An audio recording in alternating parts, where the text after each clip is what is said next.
We have a business of 60, 70 million dollars. Now we are no more a $1 million company.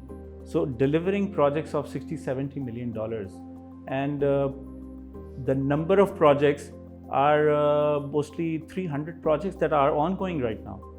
So how to get those delivered in an effective way? The best would be the factory model, which all the automobile companies and all the big giants, they are also doing the same thing. And then bifurcate the projects in different verticals. Like for example, when the project is handed over to the sales team, from sales team to the engineering team should have a design department. And those people would be responsible for designing it. Then they move that, once the design is complete and approved, they move that to the development team, the software development team. The software development team should develop the software, test it, and then they move it to the manufacturing team, the software. The manufacturing team should assemble the panels, the PLCs and cabinets, and then install the same software and invite the customer. So that is a separate road warriors that used to do that. Then we developed an instrumentation team, which is doing the instrumentation part. So then we bifurcated each and every team.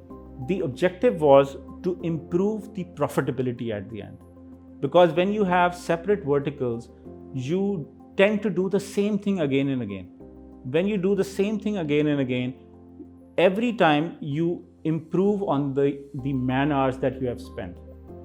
The same documentation is used by the same people. You don't need to call any other new guy, because those guys were doing the same thing every day. And this is how we saw an improvement in our efficiency, in the customer responses. The mistakes were less.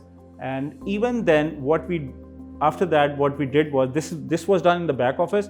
Even in the front office, in the Middle East side, I have made 3 teams now.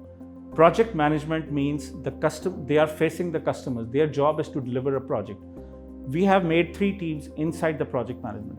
The first team is mainly focusing on delivering a project, like buying the materials, getting it assembled, getting the engineering done from the back office, getting it approved from the customer, talk to the customer, be responsible for the liquidities and all these things. Then the next team would be to deliver the system and then do the testing and commissioning. So there were several projects whose testing and commissioning are open. So we have made a focused group whose job is just to do the site testing and commissioning. Those are the same 60, 70 people who are doing the same thing again and again. Because when you have effective testing and commissioning, because sometimes customers are not ready.